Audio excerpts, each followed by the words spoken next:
take it in shifts. After a while, the captain nudges Wellby to take over the shift. He does so. You hear some noises, probably animal noises, but none of them seem to come anywhere near you. And after a while, the gnome takes over the shift, and during his shift, the sun rises, and it is now dawn. The captain rises and says that as none of you investigated the bodies last night after the attack, possible that there could be something of value on the corpses of the orcs and goblins. Okay. Sounds good. Go straight there. Yep.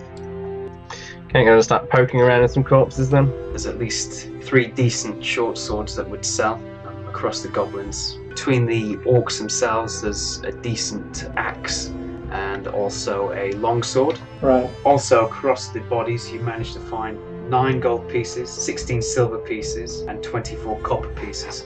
Are we splitting this evenly, or...? We should split it evenly, as we're comrades. And the captain saved our lives, so he deserves his share as well. Curiously, on the body of the lead orc, Ernak, you find a strange pendant, like a triangle, with a line through it, towards the bottom of the triangle. It seems to be made of copper. If any of you are trained in religion, you could potentially check it to see if it's got any religious significance. I'm not trained in it. Do you have history? I do, yes. Yeah, you could make a history check on it.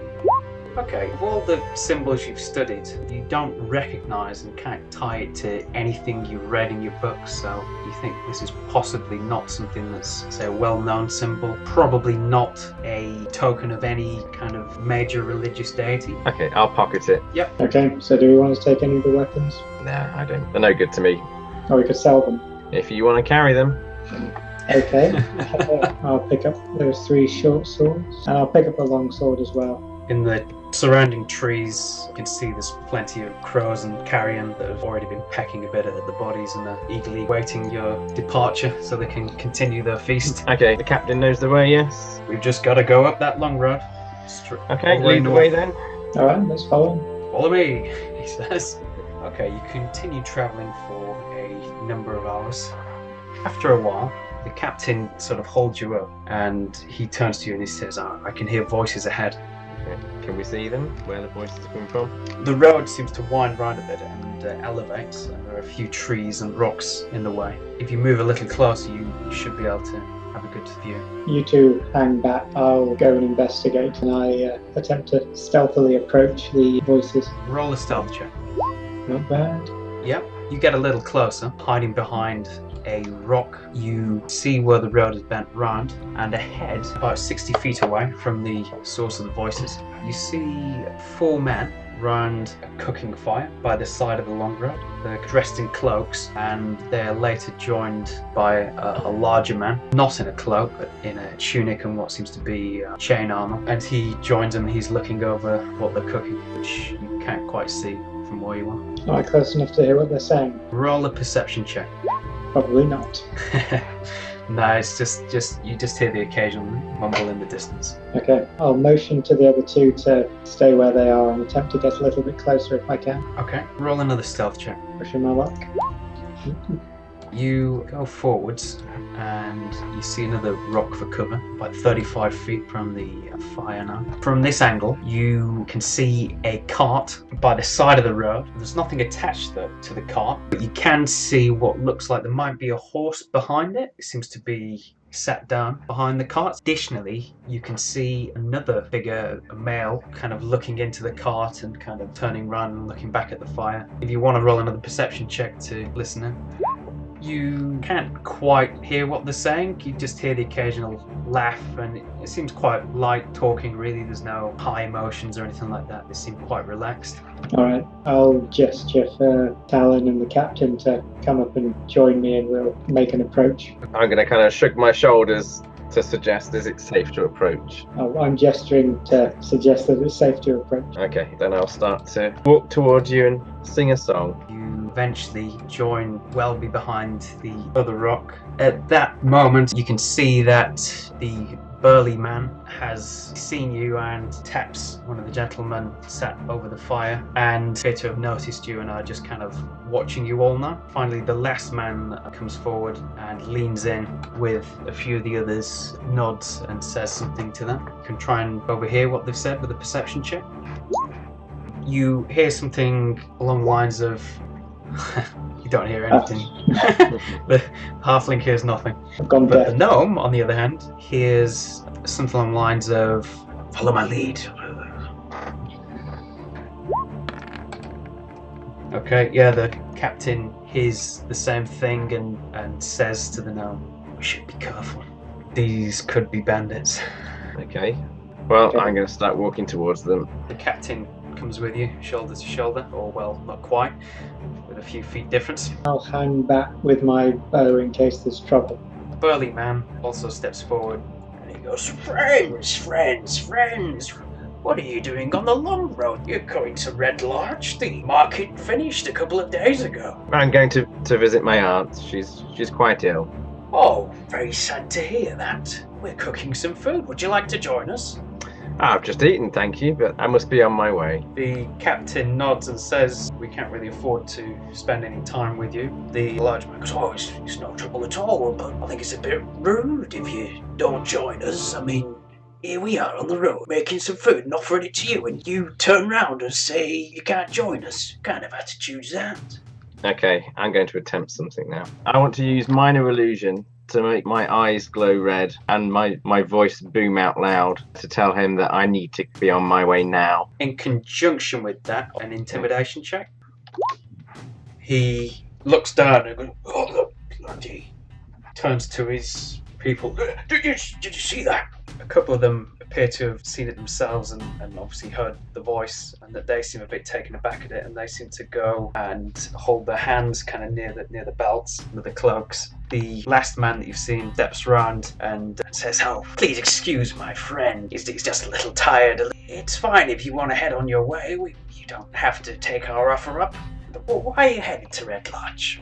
As I say, my aunt is ill. I will get rid of the illusion now. He goes, "Oh, that's terrible. What exactly is wrong with her?" You see him looking to the people to his right. They start to move away and go behind the wagon. Meanwhile, the man he's not actually a man. He seems to have horns. He's a tiefling. He seems to be deeply interested in what you have to say. And They say it's some kind of dementia.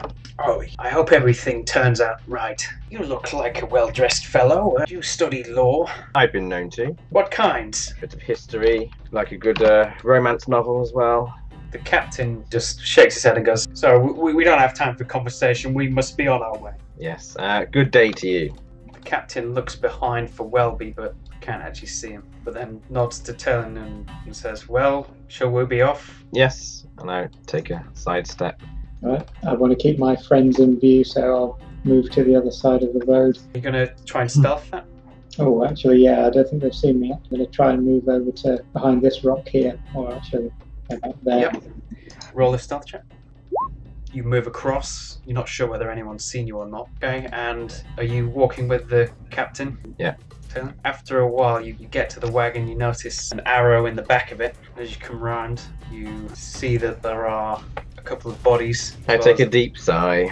The body of the horse behind the wagon. You can see that the two men were kind of dragging the bodies, but as you come around, they just drop them and go to the belts again. As you can see, they've got a shiny short sword each hidden underneath their cloaks, and they're just kind of watching you at the minute. I'll just shout out what's going on here. One of the men looks up and goes, "You'll just move along, will you? There's nothing to see here. Everything's been done already. Go on your way. I'm guessing this horse and cart didn't belong to you. Belongs to us now. Move on." I'm afraid I can't do that. I'm rather wishing you could, but you're a bit too far away for me to yell. I can't abide by murders, I'm afraid. I'll give you one chance to lay down your weapons. I have friends throughout the forest. If you lay down your weapons and go now, you may live. I will Roll a bluff check. Sorry, deception. Okay. Can I make a perception check to see if I heard Talyn say that? Yes. or just generally got the gist of what he was trying to do? You heard a few words, you got the tone that perhaps there's a fight that's about to break out. Do I think he looks like he's trying to intimidate them? Yeah. Right, then I will fire an arrow into the cart to try and spook them. Yep. Roll it as an attack from your character sheet. You rolled high, which is kind of a perfect shot to where you wanted it on the side. Thunk. Everyone's eyes just go to that. And now, in combination with the lie that the gnome has spun, they're now kind of looking around in fear, or at least apprehension of receiving an arrow themselves. The tiefling says, "What do you want?" Put down your weapons and go away now. Ha! Do you know how many little men like you have told me to put down my weapon? Do you know how many of them are still alive? Have a guess. This is your last warning, and I start to point my finger at him. Roll an intimidation check. He pulls out his short sword and says, "I'm going to skewer you like the little maggot that you are." And with that, all these men go, "Rah!" and pull out their swords as well. Roll for initiative. Talyn, it's you. Okay, I'm going to cast Thunderwave. So it's 15-foot cube originating from me. It should get all these 4. Yeah. So they've got to make a Constitution saving throw.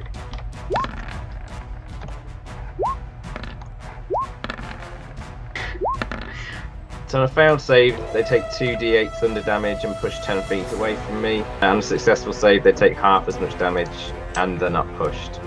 Oh, of course, it's the lowest possible on one of them. Which was the one that got knocked back? The thug, the burly guy. Any chance he got knocked into that fire? Yeah, you could have angled it. We'll do a roll to determine. So no one else gets pushed, but they all take 4 damage. We'll roll a d20. If it's 15 or higher, he goes in the direction of the fire. Okay. Ooh.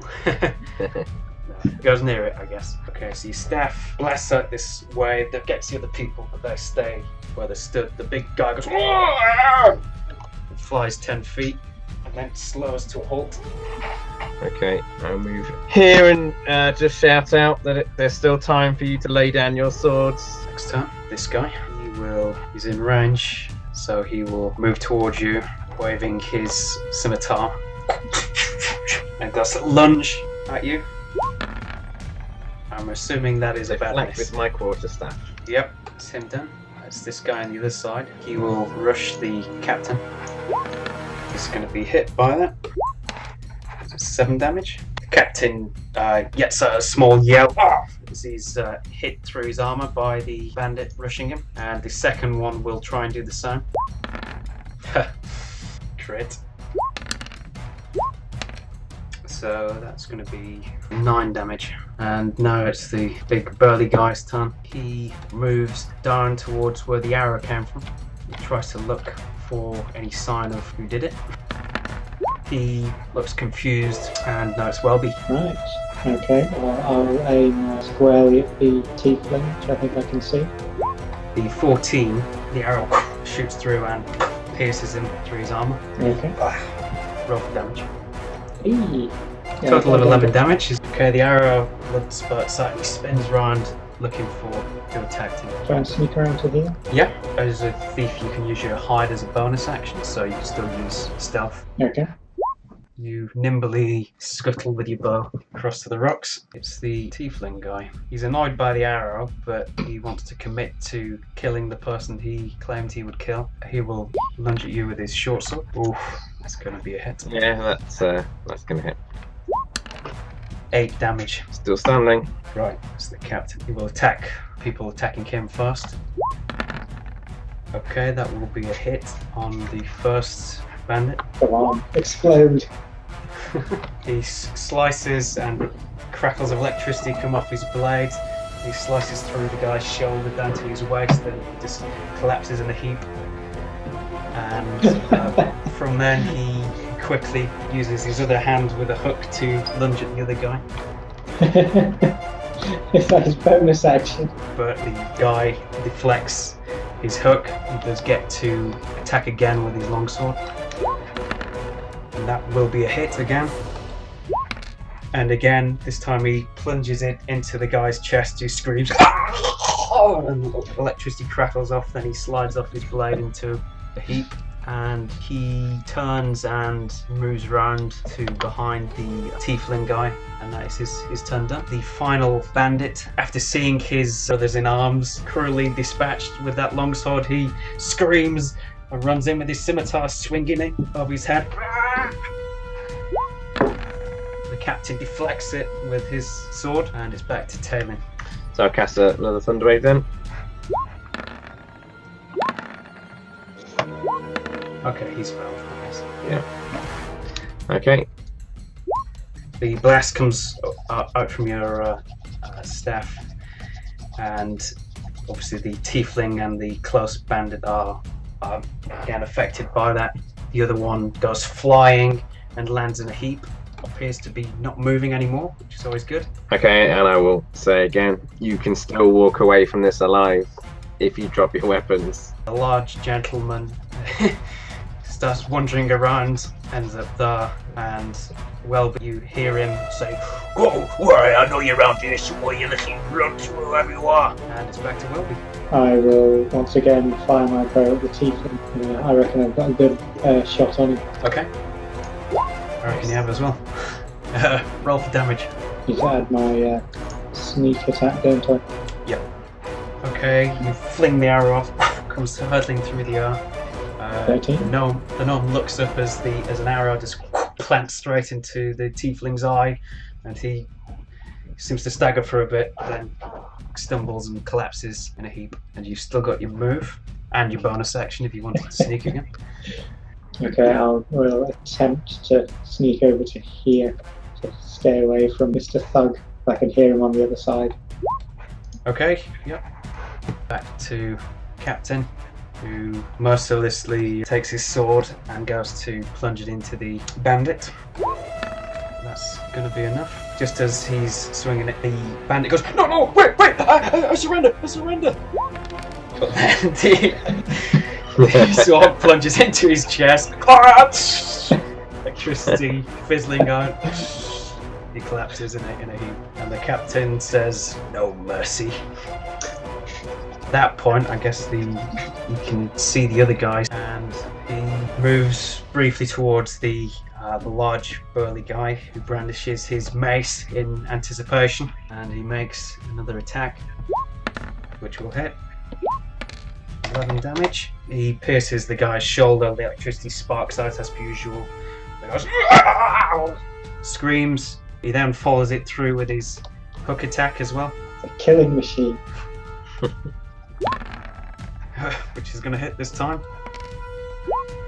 Okay, 6 damage. Scrapes down his chest with his hook. And it's Talyn's turn.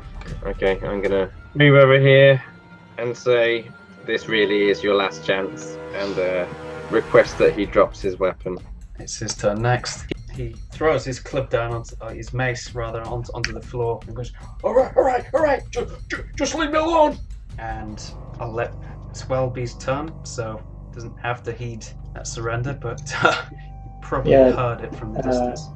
Okay, so I think I heard it. Yeah, I'll move to the back.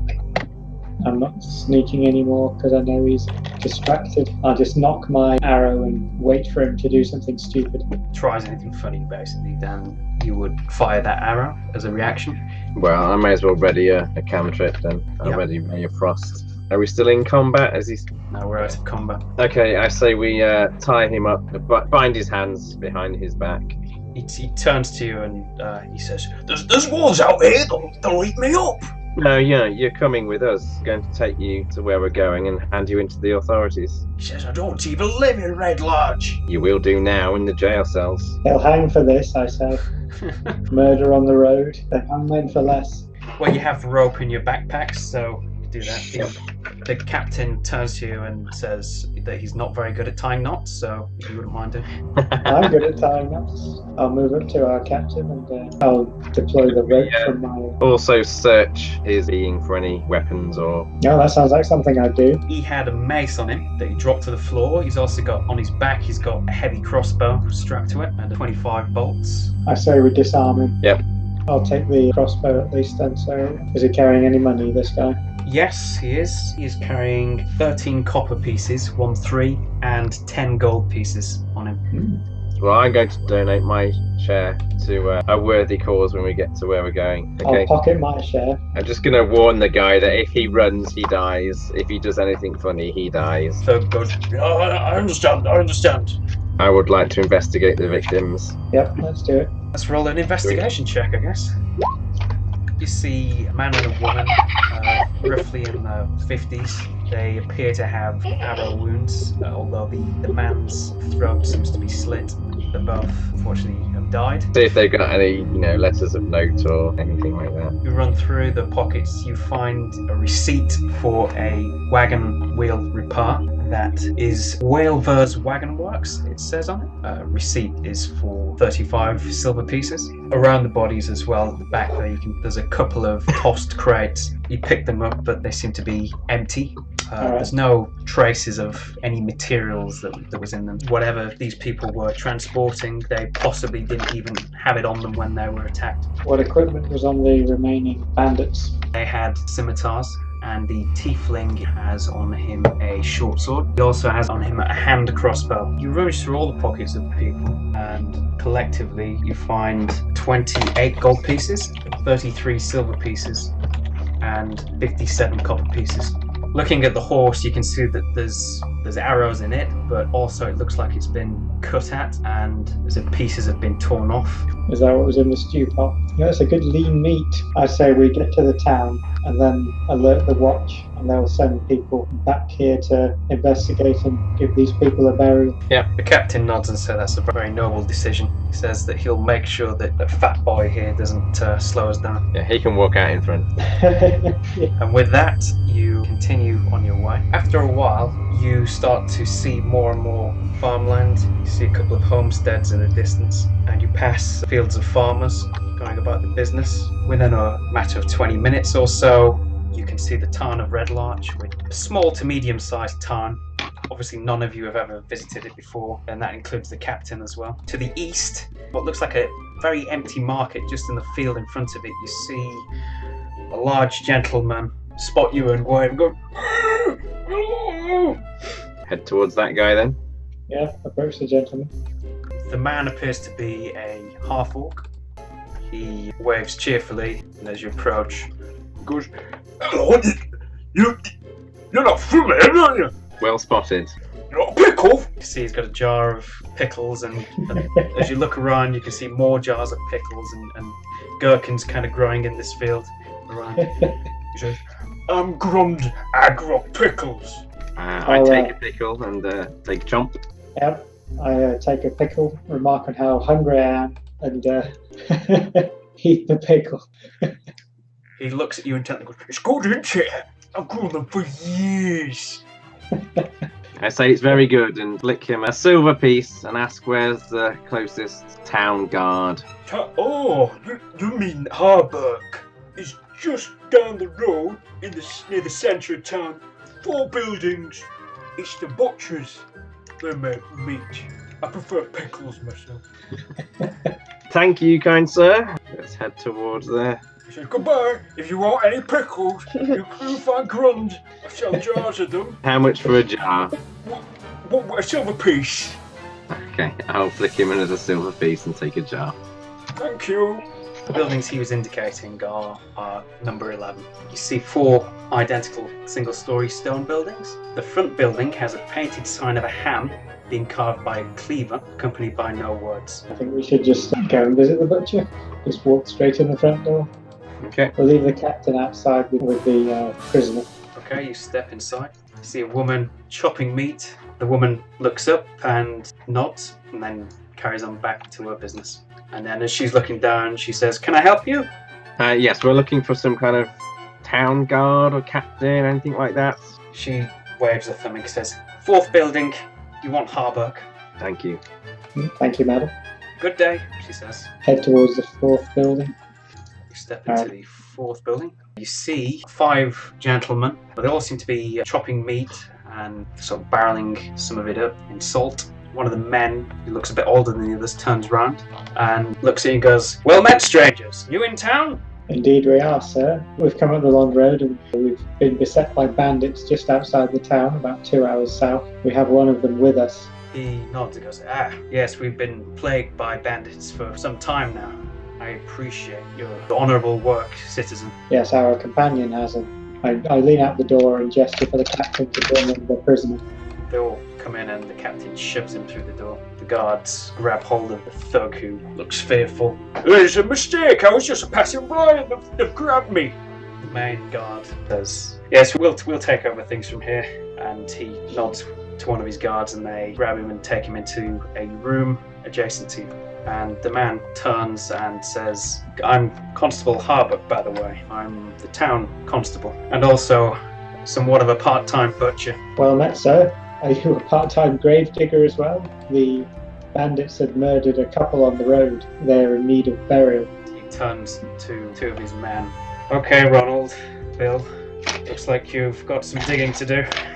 We knew not their names, but they recently commissioned some work from Wilbur's Wagon Works. They might know the names of these poor people. Okay. Well, Welvers is conveniently just across the street from here. I'll warn you, he's a bit of a sullen man.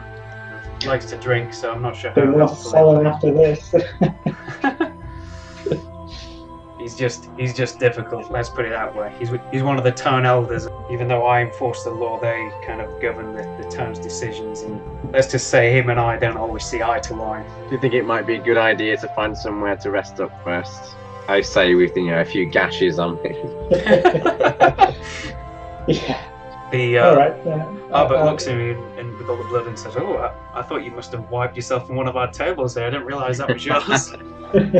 Yes. Pray, Constable, where can we find some medical attention for my friend? He says there's a temple just to the north with two clerics. Perhaps they could offer you some healing or some ointments. I'll just settle for a good night's sleep, I think. Harbuck says, I take it you haven't been to Red Larch before, so there are two places for travellers to stay. He says they're both across the road from each other. To the north there's the Swinging Sword Inn, and additionally there's Mother Yolanda's boarding house. Obviously the boarding house is just for sleeping, whereas the Swinging Sword has good ale. However, I believe they're quite well booked up at the minute. They're expecting a delegation from Mirabar to be staying with them. So we go for the quiet option, less busy. Yes, pray, before we take our leave, Constable, this delegation from Mirabar, do you know if there was a shield dwarf with them, name of Roldenthal? He shakes his head, he says, I have no idea, I was just briefed by Jalessa that there'd be a lot of people travelling through. She thought to tell me for matters of security, so but I don't know the individuals. Perhaps she does. In that case, well met and good day, sir. Good day. Thanks again for your good honourable work. Head out. The captain looks at you. So, my little friends, where to now? Yolanthe's boarding house, I believe. The captain looks at you and says, my dwarven friend did book me a room across the road to the Swinging Sword Inn in advance, so I should still have that. I'm not sure we could all stay there, though, unfortunately. Then let us meet after we've had our rest. He nods and he says, very well. I'll ask the Jalessa woman about the delegation if I run into her. It's possible my friend could have been part of that delegation. Mm-hmm. It's a 3-story, dilapidated-looking boarding house. It has many balconies and outside staircases.